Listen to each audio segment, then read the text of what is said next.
ਸਤਿ ਸ਼੍ਰੀ ਅਕਾਲ ਜੀ। ਤੁਸੀਂ ਵੇਖ ਰਹੇ ਹੋ ਪੰਜਾਬ ਮੇਲ USA TV। ਮੈਂ ਹਾਂ ਸੰਜੀਵ ਯਸ਼ ਖੰਨਾ।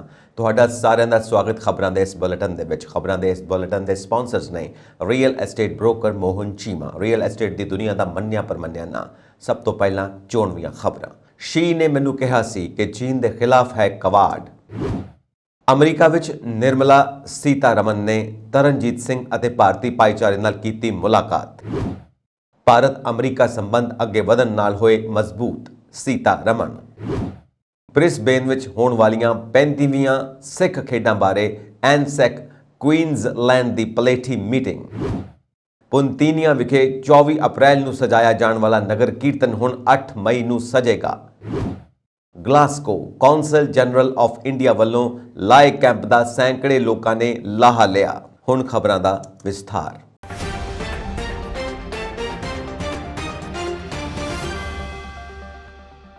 ਅਮਰੀਕਾ ਰਾਸ਼ਟਰਪਤੀ ਜੋ ਬਾਈਡਨ ਨੇ ਸ਼ੁੱਕਰਵਾਰ ਨੂੰ ਕਿਹਾ ਕਿ ਉਹਨਾਂ ਦੇ ਚੀਨੀ ਹਮਰੁਤਬਾ ਸ਼ੀ ਜਿਨਪਿੰਗ ਨੇ ਇੱਕ ਵਾਰ ਉਹਨਾਂ ਨੂੰ ਕਿਹਾ ਸੀ ਉਹ ਚੀਨ ਦੇ ਖਿਲਾਫ ਕੁਆਡ ਨੂੰ ਮਜ਼ਬੂਤ ਕਰ ਰਹੇ ਨੇ।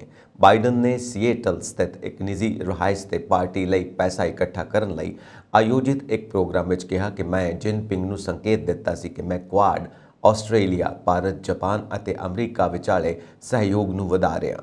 ਇਸ ਤੇ ਉਹਨਾਂ ਨੇ ਕਿਹਾ ਕਿ ਤੁਸੀਂ ਸਾਨੂੰ ਪ੍ਰਭਾਵਿਤ ਕਰਨ ਲਈ ਅਜਿਹਾ ਕਰ ਰਹੇ ਹੋ, ਪਰ ਮੈਂ ਕਿਹਾ ਕਿ ਅਜਿਹਾ ਨਹੀਂ ਹੈ। ਬਾਈਡਨ ਨੇ ਕਿਹਾ ਕਿ ਉਹਨਾਂ ਨੇ ਇਹ ਸਪਸ਼ਟ ਕਰ ਦਿੱਤਾ ਕਿ ਕੁਆਡ ਇਸ ਲਈ ਹੈ ਕਿਉਂਕਿ ਅਸੀਂ ਉਹਨਾਂ ਲੋਕਾਂ ਨੂੰ ਇਕੱਠੇ ਰੱਖਣ ਦੀ ਕੋਸ਼ਿਸ਼ ਕਰ ਰਹੇ ਹਾਂ ਜਿਨ੍ਹਾਂ ਦੇ ਕੋਲ ਹਿੰਦ ਪ੍ਰਸ਼ਾਂਤ ਵਿੱਚ ਇਕੱਠੇ ਕੰਮ ਕਰਨ ਦਾ ਮੌਕਾ ਹੈ। ਉਹਨਾਂ ਕਿਹਾ ਕਿ ਭਾਰਤ ਸਮੇਤ ਹੋਰ ਦੇਸ਼ਾਂ ਦੀਆਂ ਆਪਣੀਆਂ ਸਮੱਸਿਆਵਾਂ ਨੇ, ਪਰ ਤਾਨਾਸ਼ਾਹ ਜਿਸ ਗੱਲ ਤੋਂ ਸਭ ਤੋਂ ਜ਼ਿਆਦਾ ਡਰਦੇ ਨੇ ਉਹ ਇਹ ਧਾਰਨਾ ਹੈ ਕਿ ਅਸੀਂ ਇਕੱਠੇ ਮਿਲ ਕੇ ਕੰਮ ਕਰ ਸਕਦੇ ਹਾਂ ਅਤੇ ਉਹਨਾਂ ਵਿਰੁੱਧ ਕੰਮ ਕਰ ਸਕਦੇ ਹਾਂ ਜੋ ਅਸਲ ਵਿੱਚ ਤਾਨਾਸ਼ਾਹ ਨੇ। ਉਹਨਾਂ ਕਿਹਾ ਕਿ ਸਿਰਫ ਚੀਨ ਅਤੇ ਰੂਸ ਦੀ ਗੱਲ ਨਹੀਂ ਹੋ ਰਹੀ, ਸਗੋਂ ਤਾਨਾਸ਼ਾਹ ਦੇਸ਼ਾਂ ਵਿੱਚ ਹੋਰ ਦੇਸ਼ ਵੀ ਸ਼ਾਮਿਲ ਨੇ। ਸੀਤਾਰਮਨ ਵਿਸ਼ਵ ਬੈਂਕ ਅਤੇ ਅੰਤਰਰਾਸ਼ਟਰੀ ਮੁਦਰਾ ਕੋਸ਼ IMF ਦੀ ਸਾਲਾਨਾ ਬੈਠਕਾਂ ਵਿੱਚ ਹਿੱਸਾ ਲੈਣ ਲਈ ਅਮਰੀਕਾ ਪਹੁੰਚੀ ਹੋਈ ਹੈ। ਇੱਥੇ ਸੀਤਾਰਮਨ ਨੇ ਅਮਰੀਕਾ ਵਿੱਚ ਭਾਰਤੀ ਰਾਜਦੂਤ ਤਰਨਜੀਤ ਸਿੰਘ ਸੰਧੂ ਨਾਲ ਮੁਲਾਕਾਤ ਕੀਤੀ। ਸੀਤਾਰਮਨ ਨੇ ਅਮਰੀਕਾ ਵਿੱਚ ਤਰਨਜੀਤ ਸਿੰਘ ਸੰਧੂ ਦੁਆਰਾ ਆਯੋਜਿਤ ਰਾਤ ਦੇ ਖਾਣੇ ਦੌਰਾਨ ਕਈ ਅਮਰੀਕੀ ਅਧਿਕਾਰੀਆਂ ਨਾਲ ਮੁਲਾਕਾਤ ਕੀਤੀ, ਜਿਨ੍ਹਾਂ ਵਿੱਚ ਰਾਸ਼ਟਰੀ ਸੁਰੱਖਿਆ ਸਲਾਹਕਾਰ ਜੇਕ ਸੁਲੀਵਾਨ ਅਤੇ ਹੋਰ ਅਧਿਕਾਰੀ ਸ਼ਾਮਿਲ ਸਨ। ਇਸ ਤੋਂ ਪਹਿਲਾਂ ਆਪਣੇ ਇੱਕ ਸੰਬੋਧਨ ਵਿੱਚ ਵਿੱਤ ਮੰਤਰੀ ਨਿਰਮਲਾ ਸੀਤਾਰਮਨ ਨੇ ਕਿਹਾ ਕਿ ਭਾਰਤ ਭੂਗੋਲਿਕ ਸਥਿਤੀ ਨੂੰ ਦੇਖਦੇ ਹੋਏ ਰੂਸ ਯੂਕਰੇਨ ਯੁੱਧ ਤੇ ਨਿਰਪੱਖ ਰੁਖ ਅਪਣਾ ਰਿਹਾ ਹੈ। ਉਹਨਾਂ ਨੇ ਇਸ ਗੱਲ ਤੇ ਜ਼ੋਰ ਦੇ ਕੇ ਕਿਹਾ ਕਿ ਜੇਕਰ ਅਮਰੀਕਾ ਭਾਰਤ ਦੇ ਰੂਪ ਵਿੱਚ ਇੱਕ ਦੋਸਤ ਚਾਹੁੰਦਾ ਹੈ ਤਾਂ ਉਸ ਨੂੰ ਇਹ ਸਮਝਣਾ ਚਾਹੀਦਾ ਹੈ ਕਿ ਦੋਸਤ ਕਮਜ਼ੋਰ ਨਹੀਂ ਹੋ ਸਕਦਾ ਅਤੇ ਦੋਸਤ ਨੂੰ ਕਮਜ਼ੋਰ ਨਹੀਂ ਕਰਨਾ ਚਾਹੀਦਾ। ਸੀਤਾਰਮਨ ਨੇ ਆਪਣੀ ਫੇਰੀ ਦੀ ਸਮਾਪਤੀ ਤੇ ਇੱਕ ਨਵੀਂ ਕਾਨਫਰੰਸ ਵਿੱਚ ਪੱਤਰਕਾਰਾਂ ਨੂੰ ਕਿਹਾ ਕਿ ਭਾਰਤ ਨਿਸ਼ਚਿਤ ਤੌਰ ਤੇ ਦੋਸਤ ਬਣਾਉਣਾ ਚਾਹੁੰਦਾ ਹੈ, ਪਰ ਜੇਕਰ ਅਮਰੀਕਾ ਵੀ ਦੋਸਤ ਚਾਹੁੰਦਾ ਹੈ ਤਾਂ ਦੋਸਤ ਕਮਜ਼ੋਰ ਦੋਸਤ ਨਹੀਂ ਹੋ ਸਕਦਾ। ਦੋਸਤ ਨੂੰ ਕਮਜ਼ੋਰ ਨਹੀਂ ਕਰਨਾ ਚਾਹੀਦਾ। ਉਹਨਾਂ ਨੇ ਅੱਗੇ ਕਿਹਾ ਕਿ ਇਸ ਲਈ ਅਸੀਂ ਫੈਸਲੇ ਲੈ ਰਹੇ ਹਾਂ, ਅਸੀਂ ਕਾਲਾਂ ਲੈ ਰਹੇ ਹਾਂ, ਅਸੀਂ ਕੈਲੀਬ੍ਰੇਟਡ ਪੋਜੀਸ਼ਨਾਂ ਦੇ ਕੰਮ ਕਰ ਰਹੇ ਹਾਂ ਕਿਉਂਕਿ ਭੂਗੋਲਿਕ ਸਥਿਤੀ ਦੀ ਹਕੀਕਤ ਦੇ ਮੱਦੇਨਜ਼ਰ ਸਾਨੂੰ ਮਜ਼ਬੂਤ ਹੋਣ ਦੀ ਜ਼ਰੂਰਤ ਹੈ। ਸੀਤਾਰਮਨ ਨੇ ਭਾਰਤੀ ਭਾਈਚਾਰੇ ਨਾਲ ਵੀ ਮੁਲਾਕਾਤ ਕੀਤੀ। ਅਮਰੀਕਾ ਦੀ ਰਾਸ਼ਟਰੀ ਸੁਰੱਖਿਆ ਪਰਿਸ਼ਦ ਦੇ ਇੱਕ ਸੀਨੀਅਰ ਅਧਿਕਾਰੀ ਨੇ ਭਾਰਤ ਨੂੰ ਨਤੀਜੇ ਭੁਗਤਣ ਦੀ ਧਮਕੀ ਦਿੱਤੀ ਹੈ। ਭਾਰਤ ਨੇ ਹਮਲੇ ਦੀ ਪੂਰੀ ਤਰ੍ਹਾਂ ਨਿੰਦਾ ਕੀਤੀ ਅਤੇ ਸੰਯੁਕਤ ਰਾਸ਼ਟਰ ਸੁਰੱਖਿਆ ਪਰਿਸ਼ਦ ਵਿੱਚ 2 ਵੋਟਾਂ ਤੇ ਗੈਰ ਹਾਜ਼ਰ ਰਿਹਾ, ਪਰ ਉਸ ਨੇ ਇਸ ਬਾਰੇ ਆਪਣੀ ਅਸਵੀਕਾਰਤਾ ਨੂੰ ਸਪਸ਼ਟ ਕੀਤਾ ਹੈ। ਨਵੀਂ ਦਿੱਲੀ ਨੇ ਦੁਸ਼ਮਣੀ ਖਤਮ ਕਰਨ ਅਤੇ ਕੂਟਨੀਤਿਕ ਮਾਧਿਅਮਾਂ ਰਾਹੀਂ ਮਤਭੇਦਾਂ ਨੂੰ ਸੁਲਝਾਉਣ ਦਾ ਸੱਦਾ ਦਿੱਤਾ ਹੈ। ਵਿੱਤ ਮੰਤਰੀ ਨਿਰਮਲਾ ਸੀਤਾਰਮਨ ਨੇ ਸ਼ੁੱਕਰਵਾਰ ਨੂੰ ਕਿਹਾ ਕਿ ਭਾਰਤ ਅਤੇ ਅਮਰੀਕਾ ਵਿਚਾਲੇ ਦੁਵੱਲੇ ਸੰਬੰਧ ਅੱਗੇ ਵਧਣ ਨਾਲ ਮਜ਼ਬੂਤ ਹੋਏ ਨੇ।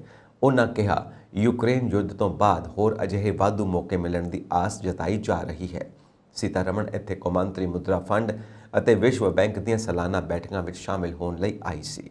ਇਸ ਦੌਰਾਨ ਉਹਨਾਂ ਨੇ ਕਈ ਦੁਵੱਲੀ ਮੀਟਿੰਗਾਂ ਕੀਤੀਆਂ ਅਤੇ ਕਈ ਬਹੁਪੱਖੀ ਮੀਟਿੰਗਾਂ ਵਿੱਚ ਹਿੱਸਾ ਲਿਆ। ਉਸ ਨੇ ਬਾਈਡਨ ਪ੍ਰਸ਼ਾਸਨ ਦੇ ਕਈ ਉੱਚ ਅਧਿਕਾਰੀਆਂ ਨਾਲ ਗੱਲਬਾਤ ਕੀਤੀ। ਦੁਵੱਲੇ ਸਬੰਧਾਂ ਨੂੰ ਲੈ ਕੇ ਪੁੱਛੇ ਗਏ ਸਵਾਲਾਂ ਤੇ ਉਹਨਾਂ ਕਿਹਾ ਇਹ ਸਮਝ ਆਈ ਹੈ ਕਿ ਅਮਰੀਕਾ ਨਾਲ ਭਾਰਤ ਦੇ ਸਬੰਧ ਅਸਲ ਵਿੱਚ ਅੱਗੇ ਵਧੇ ਨੇ, ਇਹ ਮਜ਼ਬੂਤ ਹੋਏ ਨੇ। ਇਸ ਬਾਰੇ ਕੋਈ ਸਵਾਲ ਨਹੀਂ ਕਰ ਸਕਦਾ, ਪਰ ਇਹ ਸਮਝ ਵੀ ਹੈ ਕਿ ਨਾ ਸਿਰਫ ਰੱਖਿਆ ਉਪਕਰਨਾਂ ਲਈ ਰੂਸ ਤੇ ਲੰਮੇ ਸਮੇਂ ਤੋਂ ਨਿਰਭਰਤਾ ਹੈ, ਸਗੋਂ ਭਾਰਤ ਦੇ ਇਸ ਨਾਲ ਦਹਾਕਿਆਂ ਤੋਂ ਪੁਰਾਣੇ ਸਬੰਧਾਂ ਵਿੱਚ ਵਿਰਾਸਤੀ ਮੁੱਦੇ ਵੀ ਸ਼ਾਮਿਲ ਨੇ। ਸੀਤਾਰਮਨ ਨੇ ਆਪਣੀ ਫੇਰੀ ਦੀ ਸਮਾਪਤੀ ਤੇ ਵਾਸ਼ਿੰਗਟਨ DC ਵਿੱਚ ਭਾਰਤੀ ਪੱਤਰਕਾਰਾਂ ਨਾਲ ਗੱਲਬਾਤ ਕਰਦਿਆਂ ਕਿਹਾ मैं ज़्यादा तो ज़्यादा मौके पैदा ਹੁੰਦੇ देख रही हाँ। बजाए अमरीका एक हੱਥ ਦੀ ਦੂਰੀ ਵਰਤ ਰਿਹਾ ਹੈ ਕਿ ਤੁਸੀਂ रूस ਨਾਲ जो रवैया अपनाया है ਉਸ ਤੋਂ नहीं लगता कि ਤੁਸੀਂ ਸਾਡੇ ਨੇੜੇ आ रहे हो। ਵਿੱਤ ਮੰਤਰੀ ਨੇ ਅੱਗੇ ਕਿਹਾ ਕਿ ਹਿੰਦ ਪ੍ਰਸ਼ਾਂਤ ਖੇਤਰ ਦੇ ਵਿਕਾਸ ਅਤੇ ਹਾਲ ਹੀ ਵਿੱਚ ਸਮਾਪਤ ਹੋਈ 2+2 ਮੰਤਰੀ ਪੱਧਰੀ ਵਾਰਤਾ ਬਾਰੇ ਵੀ ਦੱਸਿਆ। ਉਹਨਾਂ ਕਿਹਾ ਹਿੰਦ ਪ੍ਰਸ਼ਾਂਤ ਆਰਥਿਕ ਸੰਬੰਧ ਦੀ ਰੂਪਰੇਖਾ ਤੇ ਜੋ ਗੱਲਬਾਤ ਚੱਲ ਰਹੀ ਹੈ ਉਹ ਵੀ ਕਾਫੀ ਜ਼ੋਰ ਫੜ ਰਹੀ ਹੈ ਅਤੇ ਪ੍ਰਧਾਨ ਮੰਤਰੀ ਨੇ ਕਿਹਾ ਕਿ ਉਹ ਇਸ ਤੇ ਵਿਚਾਰ ਕਰਨਗੇ। ਉਹਨਾਂ ਨੇ ਕਿਹਾ ਕਿ ਅਮਰੀਕਾ ਨਾਲ ਭਾਰਤ ਦੇ ਸੰਬੰਧ ਹਰ ਦਿਨ ਬਿਹਤਰ ਹੋ ਰਹੇ ਨੇ। ਉਹਨਾਂ ਇਹ ਵੀ ਕਿਹਾ ਕਿ ਇਹ ਮੰਨਿਆ ਜਾਂਦਾ ਹੈ ਕਿ ਇੱਕ ਮਿੱਤਰ ਹੈ ਪਰ ਉਸ ਮਿੱਤਰ ਦੀ ਭੂਗੋਲਿਕ ਸਥਿਤੀ ਨੂੰ ਵੀ ਸਮਝਣਾ ਹੋਵੇਗਾ। ਮਿੱਤਰ ਨੂੰ ਕਿਸੇ ਵੀ ਵਜ੍ਹਾ ਨਾਲ ਕਮਜ਼ੋਰ ਨਹੀਂ ਕੀਤਾ ਜਾ ਸਕਦਾ। ਅਸੀਂ ਜਿੱਥੇ ਖੜੇ ਹਾਂ ਉਸ ਦੀ ਭੂਗੋਲਿਕ ਸਥਿਤੀ ਦੇਖੀਏ। ਕੋਵਿਡ ਦੇ ਬਾਵਜੂਦ ਉੱਤਰੀ ਸਰਹੱਦਾਂ ਤੇ ਤਣਾਅ ਹੈ, ਪੱਛਮੀ ਸਰਹੱਦਾਂ ਤੇ ਲਗਾਤਾਰ ਮੁਸ਼ਕਿਲਾਂ ਨੇ ਅਤੇ ਕਈ ਵਾਰ ਅਫਗਾਨਿਸਤਾਨ ਵਿੱਚ ਅੱਤਵਾਦੀ ਮੁੱਦਿਆਂ ਨਾਲ ਨਜਿੱਠਣ ਲਈ ਦਿੱਤੇ ਗਏ ਉਪਕਰਨਾਂ ਨੂੰ ਵੀ ਸਾਡੇ ਵੱਲੋਂ ਮੋੜ ਦਿੱਤਾ ਜਾਂਦਾ ਹੈ। ਇਹਨਾਂ ਘਟਨਾਕ੍ਰਮ ਦੇ ਵਿੱਚ ਕਿਸੇ ਕੋਲ ਵੀ ਵਿਕਲਪ ਨਹੀਂ ਹੋ ਸਕਦਾ। सीतारमण ने कहा कि भारत को अपनी स्थिति बदलने का विकल्प नहीं है। उन्होंने कहा कि असी फैसले लै रहे हैं, असी अपने स्टैंड को संगठित कर रहे हैं क्योंकि सानू भूगोलिक हकीकतां नू ध्यान विच रखते हुए मजबूत रहने की भी लोड़ पवेगी। विश्व भर में पंजाबी भाईचारे की पछाण बन चुकियां आस्ट्रेलियन सिख खेडां हाल ही विच न्यू साउथ वेल्स सूबे के इतिहासिक कस्बे काफस हार्बर वूलगूलगा विखे संपन्न होईयां ने। अगलियां सिख खेडां क्वीनसलैंड सूबे के सदर मुकाम शहर ब्रिस्बेन विखे हो रही ने। इन्हां खेडां की तैयारी लई शहर के सारे एफिलीएटेड क्लबां ते आधारित बनाई गई कमेटी की पलेठी मीटिंग सूबाई कमेटी के प्रधान दलजीत सिंह धामी की प्रधानगी हेठ अते नैशनल कमेटी के कल्चरल कोआर्डीनेटर मनजीत बोपाराय की देखरेख विच कमेटी के सैक्रटरी जगदीप सिंह पिंडर के सद्दे ते स्टोन्स कॉर्नर विखे आयोजित की गई। मीटिंग की शुरुआत मनजीत बोपाराय के स्वागती शब्दों नाल हुई। उन्होंने सिख खेडां के दिशा निर्देशों तहत कारज प्रणाली और होर पहलुओं ते चानना पाया। प्रधान दलजीत सिंह धामी ने सब तो पहला खेडां लई सुझाए गए खेड स्थानां बारे चर्चा शुरू की और हाज़रीन मैंबरां तो राय लैके कार्रवाई नूं अगे तोरिया। नारी प्रतिनिध मनविंदरजीत कौर ने सभ्याचारक पक्ष तो अपने मुल्यवान सुझाव दिते। ब्रिस्बेन की सीनियर हस्ती गैरी कंग ने अपने तजर्बे चों काफ़ी नुकतिਆਂ ਨਾਲ ਸਾਂਝ ਪਵਾਉਂਦਿਆਂ हर संभव सहायता का वादा किया। इस मीटिंग में रणदीप जौहल ने खेडां नूं होर वधिया बनाउण लई अपनी राय पेश करदिआं कहा कि ये खेडां सारे सिख भाईचारे की पछाण ने, इस करके सारिਆਂ ਨੂੰ समर्पण नाल इस विच हिस्सा पाउणा चाहीदा है। मीटिंग की पूरी कार्रवाई नूं सैक्रटरी जगदीप पिंडर ने रिकॉर्डबद्ध करदिआं एजेंडे के हर पक्ष बारे आए विचारां नूं शुभ सगन दस्सिया। इस मीटिंग विच कैलम वेल क्रिकेट क्लब तो उद्यम Singh, Navjot Singh, Punjab warriors sports club Brisbane तो अमरदीप सिंह गिल, सिमरनजीत सिंह, माजा यूथ क्लब तो Balraj Singh Sandhu, Amandeep Singh, Brisbane sports club तो सुखदेव सिंह विर्क, सिंह स्पाइकर्स क्लब तो Sandeep Singh, Indian cultural and sports club तो जगदीप पिंडर, मनविंदरजीत कौर चाहल, पवित्र कुमार नूरी, जगदीप सिंह कलेर सिंह, सभा ब्रिस्बेन तो Randeep Singh Johal, New Farm Punjabi club तो Gurmeet Kang, Indos sports club वालों सरबजीत सिंह सोही और जतिंदर निज्जर ने मीटिंग च हाज़री भरी।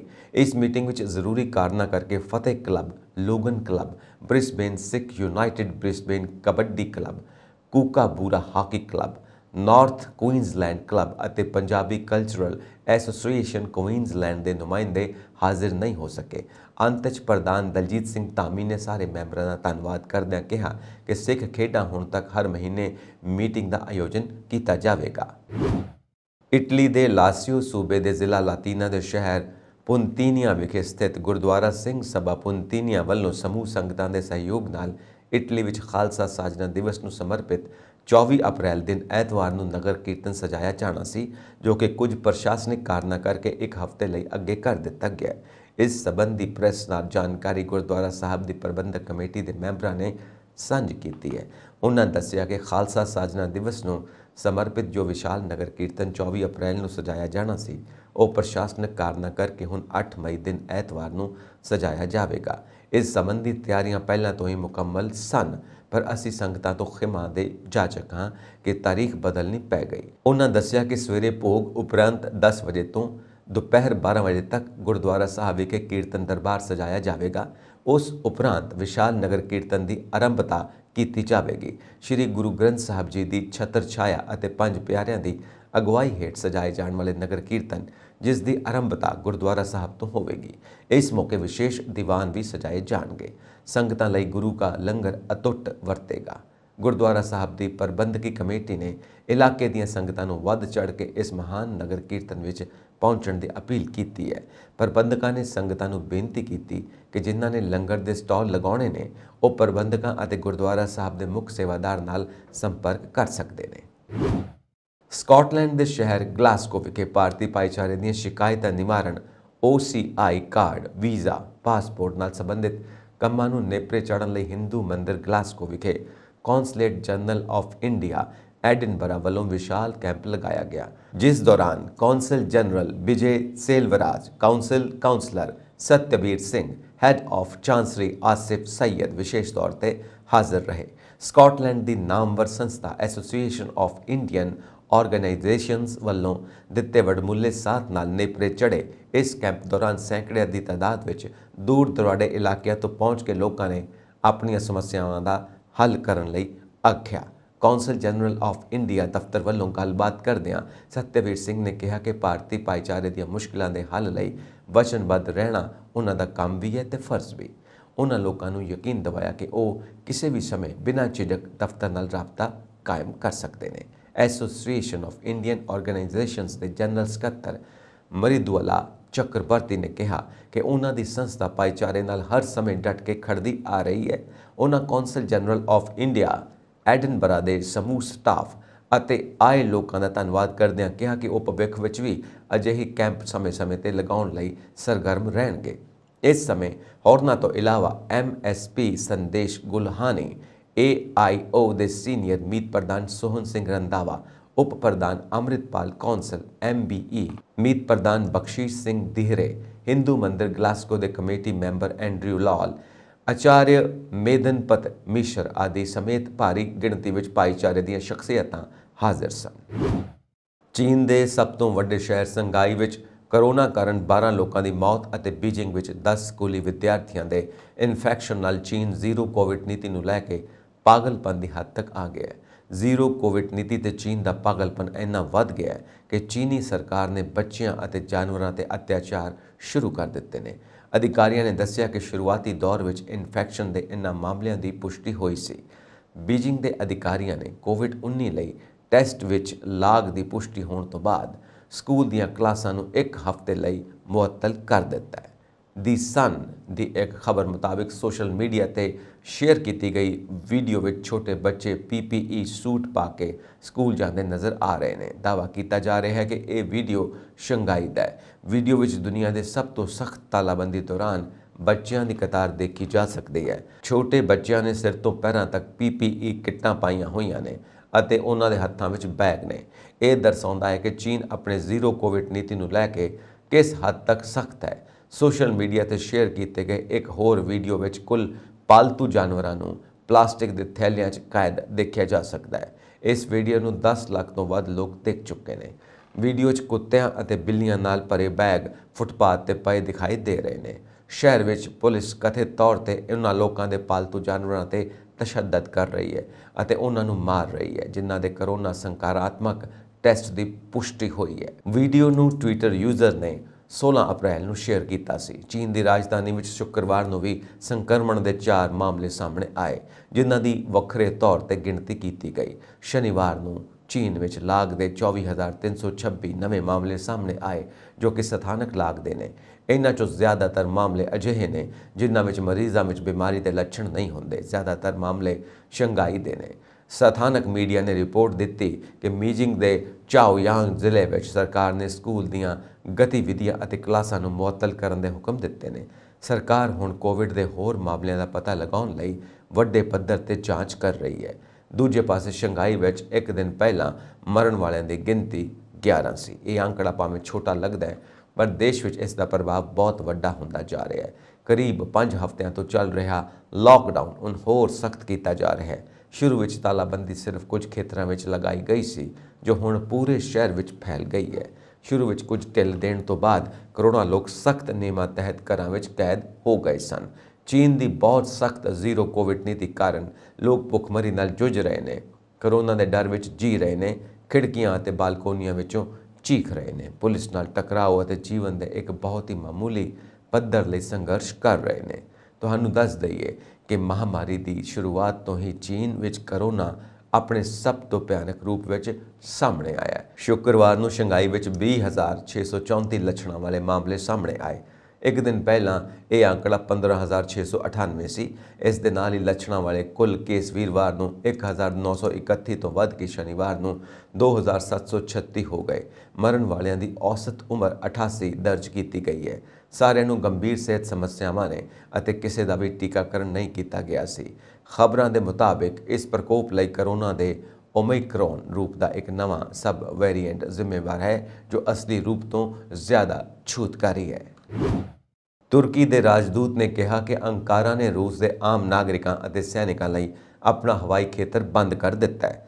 ਰਾਜਦੂਤ ਮੇਵਲਾਟ ਕਾਵੂਸੋਗਲੂ ਨੇ ਓਰੂਗਵੇ ਦੇ ਦੌਰੇ ਦੌਰਾਨ ਤੁਰਕੀ ਦੇ ਪੱਤਰਕਾਰਾਂ ਦੇ ਇੱਕ ਸਮੂਹ ਨੂੰ ਦੱਸਿਆ ਕਿ ਸੀਰੀਆ ਲਈ ਰੂਸੀ ਉਡਾਨਾਂ ਨੂੰ ਅਪ੍ਰੈਲ ਤੱਕ ਤੁਰਕੀ ਦੇ ਹਵਾਈ ਖੇਤਰ ਦੀ ਵਰਤੋਂ ਕਰਨ ਦੀ ਇਜਾਜ਼ਤ ਦਿੱਤੀ ਗਈ ਸੀ। ਇੱਕ ਟੈਲੀਵਿਜ਼ਨ ਦੀ ਰਿਪੋਰਟ ਦੇ ਅਨੁਸਾਰ ਕਾਵੂਸੋਗਲੂ ਨੇ ਸ਼ਨੀਵਾਰ ਨੂੰ ਕਿਹਾ ਕਿ ਉਸਨੇ ਮਾਰਚ ਵਿੱਚ ਮਾਸਕੋ ਦੀ ਯਾਤਰਾ ਦੌਰਾਨ ਹਵਾਈ ਖੇਤਰ ਦੀ ਵਰਤੋਂ ਨਾ ਕਰਨ ਦੀ ਬੇਨਤੀ ਕੀਤੀ ਸੀ ਅਤੇ ਰੂਸ ਨੇ ਤੁਰਕੀ ਦੀ ਬੇਨਤੀ ਨੂੰ ਸਵੀਕਾਰ ਕਰ ਲਿਆ ਸੀ। ਰਾਜਦੂਤ ਨੇ ਪੂਰੇ ਮਾਮਲੇ ਤੇ ਵਿਸਤਾਰ ਨਾਲ ਨਹੀਂ ਦੱਸਿਆ ਅਤੇ ਹਜੇ ਇਹ ਸਪਸ਼ਟ ਨਹੀਂ ਹੋ ਸਕਿਆ ਕਿ ਇਹ ਕਦਮ ਕਥਿਤ ਤੌਰ ਤੇ ਸੀਰੀਆ ਦੇ ਲੜਾਕਿਆਂ ਨੂੰ ਰੂਸ ਭੇਜਣ ਤੋਂ ਰੋਕਣ ਲਈ ਚੁੱਕਿਆ ਗਿਆ। ਗੌਰਤਲਬ ਹੈ ਕਿ ਤੁਰਕੀ ਉੱਤਰੀ ਅਟਲਾਂਟਿਕ ਸੰਧੀ ਸੰਗਠਨ ਨਾਟੋ ਦਾ ਮੈਂਬਰ ਹੈ ਅਤੇ ਰੂਸ ਅਤੇ ਯੂਕਰੇਨ ਨਾਲ ਆਪਣੇ ਨਜ਼ਦੀਕੀ ਸਬੰਧਾਂ ਵਿਚਕਾਰ ਸੰਤੁਲਨ ਬਣਾਉਣ ਦੀ ਕੋਸ਼ਿਸ਼ ਕਰ ਰਿਹਾ ਹੈ। ਤੁਰਕੀ ਰੂਸ ਦੇ ਖਿਲਾਫ ਅੰਤਰਰਾਸ਼ਟਰੀ ਪਾਬੰਦੀਆਂ ਵਿੱਚ ਸ਼ਾਮਿਲ ਨਹੀਂ ਹੋ ਰਿਹਾ, ਪਰ ਉਸਨੇ ਕੁਝ ਰੂਸੀ ਜੰਗੀ ਮੇੜਿਆਂ ਲਈ ਕਾਲੇ ਸਾਗਰ ਤੱਕ ਪਹੁੰਚ ਦੇ ਰਸਤੇ ਨੂੰ ਬੰਦ ਕਰ ਦਿੱਤਾ ਸੀ। ਤੁਰਕੀ ਨੇ ਰੂਸ ਅਤੇ ਯੂਕਰੇਨ ਦੇ ਵਿਦੇਸ਼ ਮੰਤਰੀਆਂ ਵਿਚਕਾਰ ਮੀਟਿੰਗ ਦਾ ਆਯੋਜਨ ਵੀ ਕੀਤਾ। ਇਸ ਨੇ ਦੋਵਾਂ ਦੇਸ਼ਾਂ ਦੇ ਵਾਰਤਾਕਾਰਾਂ ਦਰਮਿਆਨ ਗੱਲਬਾਤ ਵਿੱਚ ਵੀ ਮਦਦ ਕੀਤੀ। ਸੰਯੁਕਤ ਅਰਬ ਅਮੀਰਾਤ ਵਿੱਚ ਰਹਿਣ ਵਾਲੇ ਭਾਰਤੀਆਂ ਨੂੰ ਇੱਕ ਸ਼ਾਪਿੰਗ ਮਾਲ ਤੋਂ ਲੱਖਾਂ ਰੁਪਏ ਜਿੱਤਣ ਦਾ ਮੌਕਾ ਮਿਲ ਰਿਹਾ ਹੈ। ਆਬੂ ਧਾਬੀ ਸਥਿਤ ਸ਼ਾਪਿੰਗ ਮਾਲ ਚਲਾਉਣ ਵਾਲੀ ਦਿੱਗਜ ਕੰਪਨੀ ਲੁਲੂ ਗਰੁੱਪ ਇੰਟਰਨੈਸ਼ਨਲ ਨੇ ਆਪਣੀ ਮਾਲ ਮਿਲੀਅਨੇਅਰ ਮੁਹਿੰਮ ਦੀ ਸ਼ੁਰੂਆਤ ਕੀਤੀ ਹੈ, ਜਿੱਥੇ ਖਰੀਦਾਰ 10 ਲੱਖ ਦਿਰਹਮ ਲਗਭਗ 2 ਕਰੋੜ ਰੁਪਏ ਜਿੱਤ ਸਕਦੇ ਨੇ। 23 ਅਪ੍ਰੈਲ ਤੋਂ 6 ਅਗਸਤ ਤੱਕ ਖਰੀਦਾਰ ਆਬੂ ਧਾਬੀ ਅਤੇ LAN ਵਿੱਚ ਸਥਿਤ 9 ਮਾਲਾਂ ਵਿੱਚੋਂ ਕਿਸੇ ਵੀ ਵਿੱਚੋਂ 200 ਦਿਰਹਮ ਕਰਨ ਤੇ ਇੱਕ ਰੈਫਲ ਡਰਾ ਲਈ ਯੋਗ ਹੋਣਗੇ। ਲੁਲੂ ਗਰੁੱਪ ਇੰਟਰਨੈਸ਼ਨਲ ਦੇ ਮਾਲ ਡਿਪਲੋਮੈਟ ਐਂਡ ਮੈਨੇਜਮੈਂਟ ਡਿਵੀਜ਼ਨ ਵੱਲੋਂ 2 ਸਾਲਾਂ ਦੇ ਵਕਫੇ ਬਾਅਦ ਮਾਲ ਮਿਲੀਅਨੇਅਰ ਸੀਜ਼ਨ 2 ਦਾ ਆਯੋਜਨ ਕੀਤਾ ਜਾ ਰਿਹਾ ਹੈ। ਮੈਗਾ ਇਨਾਮ ਤੋਂ ਇਲਾਵਾ 25,000 ਦਿਰਹਮ 5,20,510 ਰੁਪਏ ਦੀ ਰਕਮ ਲਈ 14 ਹਫ਼ਤਾਵਾਰੀ ਡਰਾ ਹੋਣਗੇ। ਇਸ ਮੁਹਿੰਮ ਦੇ ਆਖਰੀ ਦਿਨ ਮਾਲ ਵਿੱਚ ਆਯੋਜਿਤ ਵੱਖ-ਵੱਖ ਖੇਡਾਂ ਅਤੇ ਸਮਾਗਮਾਂ ਰਾਹੀਂ ਖਰੀਦਦਾਰਾਂ ਨੂੰ 1.5 ਲੱਖ ਦਿਰਹਮ ਯਾਨੀ ਕਿ 3,123,064 ਰੁਪਏ ਦੇ ਇਨਾਮ ਅਤੇ ਤੋਹਫੇ ਕੂਪਨ ਦਿੱਤੇ ਜਾਣਗੇ। ਲਾਈਨ ਇਨਵੈਸਟਮੈਂਟ ਐਂਡ ਪ੍ਰਾਪਰਟੀ ਦੇ ਡਾਇਰੈਕਟਰ ਵਾਜਿਬ ਖੌਰੀ ਨੇ ਕਿਹਾ ਕਿ ਮਾਲ ਮਿਲੀਅਨੇਅਰ ਦਾ ਇਸ ਸੀਜ਼ਨ ਪਹਿਲੇ ਸੀਜ਼ਨ ਨਾਲੋਂ ਬਿਹਤਰ ਹੋਵੇਗਾ। ਸਾਡਾ ਉਦੇਸ਼ ਕੋਰੋਨਾ ਮਹਾਮਾਰੀ ਤੋਂ ਬਾਅਦ ਨਿਰਧਾਰਿਤ ਪ੍ਰੋਟੋਕੋਲ ਦੀ ਪਾਲਣਾ ਕਰਕੇ ਆਰਥਿਕ ਅਤੇ ਸਮਾਜਿਕ ਗਤੀਵਿਧੀਆਂ ਨੂੰ ਹੁਲਾਰਾ ਦੇਣਾ ਹੈ। 10 ਲੱਖ ਦਿਰਹਮ ਦੇ ਲੱਕੀ ਡਰਾਅ ਦਾ ਐਲਾਨ 10 ਅਗਸਤ ਨੂੰ ਕੀਤਾ ਜਾਵੇਗਾ। ਆਬੂ ਧਾਬੀ ਦੇ ਸੰਸਕ੍ਰਿਤੀ ਅਤੇ ਸੈਰ ਸਪਾਟਾ ਵਿਭਾਗ ਦੇ ਰਿਟੇਲ ਪਲੇਟਫਾਰਮ ਨਾਲ ਸਾਂਝੇਦਾਰੀ ਵਿੱਚ ਵੀ ਇਹ ਮੁਹਿੰਮ ਚਲਾਈ ਜਾ ਰਹੀ ਹੈ। ਮਾਲ ਵਿੱਚ 200 ਦਿਰਹਮ ਦੀ ਖਰੀਦਦਾਰੀ ਕਰਨ ਵਾਲਿਆਂ ਨੂੰ ਆਪਣੀ ਰਸੀਦ ਕਸਟਮਰ ਕੇਅਰ ਕਾਊਂਟਰ ਤੇ ਭੇਜਣੀ ਹੋਵੇਗੀ, ਜਿਸ ਤੋਂ ਬਾਅਦ ਉਹਨਾਂ ਦੀ ਐਂਟਰੀ ਉਹਨਾਂ ਨੂੰ ਈਮੇਲ ਅਤੇ SMS ਰਾਹੀਂ ਭੇਜੀ ਜਾਵੇਗੀ। ਜੇਤੂਆਂ ਨੂੰ ਫੋਨ ਰਾਹੀਂ ਜਿੱਤਾਂ ਬਾਰੇ ਸੂਚਿਤ ਕੀਤਾ ਜਾਵੇਗਾ। ਮਾਲ ਨੇ ਇਹ ਛੋਟ ਵੀ ਦਿੱਤੀ ਹੈ ਕਿ ਖਰੀਦਦਾਰ ਆਪਣੇ ਸਾਰੇ ਬਿੱਲ ਇਕੱਠੇ ਭੇਜ ਸਕਦੇ ਨੇ। ਇਸ ਦਾ ਮਤਲਬ ਹੈ ਕਿ ਇਹ ਜ਼ਰੂਰੀ ਨਹੀਂ ਕਿ ਮਾਲ ਵਿੱਚ ਕਿਸੇ ਇੱਕ ਦੁਕਾਨ ਤੋਂ 200 ਦਿਰਹਮ ਦੀ ਖਰੀਦਦਾਰੀ ਕੀਤੀ ਜਾਵੇ। ਹਾਲਾਂਕਿ ਵੱਖ-ਵੱਖ ਮਾਲਾਂ ਦੇ ਬਿੱਲ ਇਕੱਠੇ ਨਹੀਂ ਕੀਤੇ ਜਾ ਸਕਦੇ। ਰੂਸ ਯੂਕਰੇਨ ਯੁੱਧ ਸ਼ੁਰੂ ਹੋਏ ਕਰੀਬ 2 ਮਹੀਨੇ ਹੋ ਚੁੱਕੇ ਨੇ, ਜਿਸ ਦੌਰਾਨ ਰੂਸੀ ਰਾਸ਼ਟਰਪਤੀ ਦਫ਼ਤਰ ਕ੍ਰੈਮਲਿਨ ਨੇ ਪੱਛਮੀ ਦੇਸ਼ਾਂ ਵੱਲੋਂ ਲਾਈਆਂ ਗਈਆਂ ਪਾਬੰਦੀਆਂ ਦੀ ਤਾਰ ਨੂੰ ਖੁੰਡਾ ਕਰਨ ਲਈ ਅਸਾਧਾਰਨ ਕਦਮ ਚੁੱਕੇ ਨੇ। ਰੂਸ ਨੇ ਇਸ ਮੋਰਚੇ ਤੇ ਕੁਝ ਸੰਕੇਤਕ ਜਿੱਤ ਮਿਲਣ ਦਾ ਦਾਅਵਾ ਕੀਤਾ ਹੈ, ਜਦਕਿ ਪੱਛਮੀ ਪਾਬੰਦੀਆਂ ਦਾ ਪੂਰਾ ਪ੍ਰਭਾਵ ਬਹੁਤ ਹੀ ਅਸਲ ਤਰੀਕੇ ਨਾਲ ਮਹਿਸੂਸ ਕੀਤਾ ਜਾਣਾ ਸ਼ੁਰੂ ਹੋ ਗਿਆ ਹੈ। ਪੱਛਮੀ ਦੇਸ਼ਾਂ ਨੇ ਰੂਸ ਦੇ ਉਸ ਦੇ ਵਿਦੇਸ਼ੀ ਮੁਦਰਾ ਭੰਡਾਰ ਤੱਕ ਪਹੁੰਚਣ ਨੂੰ ਰੋਕਣ, ਮੁੱਖ ਟੈਕਨੋਲੋਜੀ ਦੀਆਂ ਆਯਾਤ ਕੰਟਰੋਲ ਕਰਨ ਅਤੇ ਹੋਰ ਪਾਬੰਦੀਆਂ ਵਾਲੇ ਉਪਾਅ ਕੀਤੇ ਨੇ। ਉੱਥੇ ਕ੍ਰੈਮਲਿਨ ਨੇ ਰੂਸੀ ਅਰਥ ਵਿਵਸਥਾ ਨੂੰ ਬਚਾਉਣ ਲਈ ਕੁਝ ਵੱਡੇ ਕਦਮ ਚੁੱਕੇ ਨੇ। ਉਹਨਾਂ ਵਿੱਚ ਵਿਆਜ ਦਰਾਂ ਨੂੰ ਵਧਾ ਕੇ 20% ਤੱਕ ਕਰਨਾ, ਪੂੰਜੀ ਤੇ ਕੰਟਰੋਲ ਸਥਾਪਿਤ ਕਰਨਾ ਅਤੇ ਰੂਸੀ ਕਾਰੋਬਾਰਾਂ ਨੂੰ ਆਪਣਾ ਲਾਭ ਰੂਬਲ ਰੂਸੀ ਮੁਦਰਾ ਵਿੱਚ ਤਬਦੀਲ ਕਰਨ ਲਈ ਮਜਬੂਰ ਕਰਨਾ ਸ਼ਾਮਿਲ ਹੈ। ਨਤੀਜੇ ਵਜੋਂ ਸ਼ੁਰੂਆਤ ਵਿੱਚ ਕਮਜ਼ੋਰ ਪੈਣ ਤੋਂ ਬਾਅਦ ਰੂਬਲ ਦਾ ਮੁੱਲ ਵੈਲਿਊ ਸੰਭਲ ਗਿਆ ਅਤੇ ਪਿਛਲੇ ਹਫ਼ਤੇ ਕੇਂਦਰੀ ਬੈਂਕ ਨੇ ਵਿਆਜ ਦਰ ਵਿੱਚ ਆਪਣੇ ਵਾਧੇ ਨੂੰ ਅੰਸ਼ਕ ਤੌਰ ਤੇ ਘਟਾ ਦਿੱਤਾ ਹੈ। ਇਸ ਨਾਲ ਰੂਸੀ ਰਾਸ਼ਟਰਪਤੀ ਵਲਾਦੀਮੀਰ ਪੁਤਿਨ ਦਾ ਹੌਸਲਾ ਵਧਿਆ ਹੋਇਆ ਨਜ਼ਰ ਆਇਆ ਹੈ ਅਤੇ ਉਹਨਾਂ ਨੇ ਇਹ ਐਲਾਨ ਕਰ ਦਿੱਤਾ ਹੈ ਕਿ ਦੇਸ਼ ਪੱਛਮ ਦੀਆਂ ਪਾਬੰਦੀਆਂ ਦਾ ਸਾਹਮਣਾ ਕਰਨ ਲਈ ਤਿਆਰ ਹੈ। ਸੋਮਾਲੀਆ ਦੀ ਰਾਜਧਾਨੀ ਮੋਗਾਦਿਸ਼ੂ ਵਿੱਚ ਸਮੁੰਦਰ ਕੰਢੇ ਸਥਿਤ ਇੱਕ ਲੋਕ ਪ੍ਰਸਿੱਧ ਰੈਸਟੋਰੈਂਟ ਵਿੱਚ ਇਸਲਾਮੀ ਕੱਟੜਪੰਥੀਆਂ ਵੱਲੋਂ ਕੀਤੇ ਗਏ ਬੰਬ ਧਮਾਕੇ ਵਿੱਚ 6 ਲੋਕਾਂ ਦੀ ਮੌਤ ਹੋ ਗਈ ਜਦਕਿ ਕਈ ਹੋਰ ਜ਼ਖਮੀ ਹੋ ਗਏ। ਸਥਾਨਕ ਪੁਲਿਸ ਨੇ ਇਹ ਜਾਣਕਾਰੀ ਦਿੱਤੀ। ਸੋਮਾਲੀਆਈ ਪੁਲਿਸ ਦੇ ਬੁਲਾਰੇ ਮੇਜਰ ਅਬਦੀ ਫਤਹ ਅਦੇਨ ਹਸਨ ਨੇ ਸ਼ਨੀਵਾਰ ਨੂੰ ਇੱਕ ਪ੍ਰੈਸ ਕਾਨਫਰੰਸ ਵਿੱਚ ਦੱਸਿਆ ਕਿ ਧਮਾਕਾ ਇੱਕ ਆਤਮਘਾਤੀ ਹਮਲਾਵਰ ਨੇ ਕੀਤਾ ਸੀ ਜਿਸ ਨੂੰ ਰੈਸਟੋਰੈਂਟ ਵਿੱਚ ਦਾਖਲ ਨਹੀਂ ਹੋਣ ਦਿੱਤਾ ਗਿਆ ਸੀ। ਉਹਨਾਂ ਕਿਹਾ ਕਿ ਰੈਸਟੋਰੈਂਟ ਵਿੱਚ ਸ਼ੁੱਕਰਵਾਰ ਸ਼ਾਮ ਨੂੰ ਧਮਾਕਾ ਉਸ ਸਮੇਂ ਹੋਇਆ ਜਦ ਉੱਥੇ ਸੋਮਾਲੀਆਈ ਪੁਲਿਸ ਕਮਿਸ਼ਨਰ ਅਤੇ ਕਈ ਸੰਸਦ ਮੈਂਬਰਾਂ ਸਮੇਤ ਹੋਰ ਪਤਵੰਤੇ ਅਤੇ ਆਮ ਨਾਗਰਿਕ ਇਫਤਾਰ ਲਈ ਇਕੱਠੇ ਹੋਏ ਸਨ। ਦੇਸ਼ ਵਿੱਚ ਕਰੋਨਾ ਵਾਇਰਸ ਦਾ ਖਤਰਾ ਮੁੜ ਵਧਣ ਲੱਗਾ ਹੈ। ਕਰੋਨਾ ਦੀ ਉੱਭਰਦੀ ਸਥਿਤੀ ਨੂੰ ਵੇਖਦੇ ਹੋਏ ਪ੍ਰਧਾਨ ਮੰਤਰੀ ਨਰਿੰਦਰ ਮੋਦੀ ਬੁੱਧਵਾਰ ਯਾਨੀ ਕਿ 27 ਅਪ੍ਰੈਲ ਨੂੰ ਅਹਿਮ ਮੀਟਿੰਗ ਕਰਨਗੇ।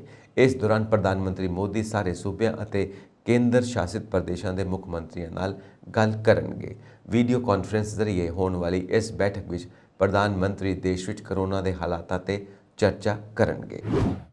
ਰੱਖਿਆ ਮੰਤਰੀ ਰਾਜਨਾਥ ਸਿੰਘ ਨੇ ਕਿਹਾ ਕਿ ਭਾਰਤ ਸਰਹੱਦ ਪਾਰ ਤੋਂ ਦੇਸ਼ ਨੂੰ ਨਿਸ਼ਾਨਾ ਬਣਾਉਣ ਵਾਲੇ ਅੱਤਵਾਦੀਆਂ ਖਿਲਾਫ ਕਾਰਵਾਈ ਕਰਨ ਤੋਂ ਨਹੀਂ ਝਿਜਕੇਗਾ। ਰੱਖਿਆ ਮੰਤਰੀ ਸ਼ਨੀਵਾਰ ਇੱਕ ਸਮਾਗਮ ਵਿੱਚ ਬੋਲ ਰਹੇ ਸਨ ਜਿਸ ਵਿੱਚ 1971 ਦੇ ਬੰਗਲਾਦੇਸ਼ ਦੀ ਆਜ਼ਾਦੀ ਦੀ ਲੜਾਈ ਵਿੱਚ ਸ਼ਾਮਿਲ ਅਸਾਮ ਦੇ ਜਵਾਨਾਂ ਨੂੰ ਸਨਮਾਨਿਤ ਕੀਤਾ ਗਿਆ ਸੀ। ਉਹਨਾਂ ਕਿਹਾ ਕਿ ਸਰਕਾਰ ਦੇਸ਼ 'ਚੋਂ ਅੱਤਵਾਦ ਨੂੰ ਜੜੋਂ ਪੁੱਟਣ ਲਈ ਕੰਮ ਕਰ ਰਹੀ ਹੈ। ਭਾਰਤ ਇਹ ਸੰਦੇਸ਼ ਦੇਣ ਵਿੱਚ ਸਫਲ ਰਿਹਾ ਕਿ ਅੱਤਵਾਦ ਨਾਲ ਸਖਤੀ ਨਾਲ ਨਜਿੱਠਿਆ ਜਾਵੇਗਾ। ਜੇ ਦੇਸ਼ ਨੂੰ ਬਾਹਰੋਂ ਨਿਸ਼ਾਨਾ ਬਣਾਇਆ ਗਿਆ ਤਾਂ ਅਸੀਂ ਸਰਹੱਦ ਪਾਰ ਕਰਨ ਤੋਂ ਨਹੀਂ ਝਿਜਕਾਂਗੇ।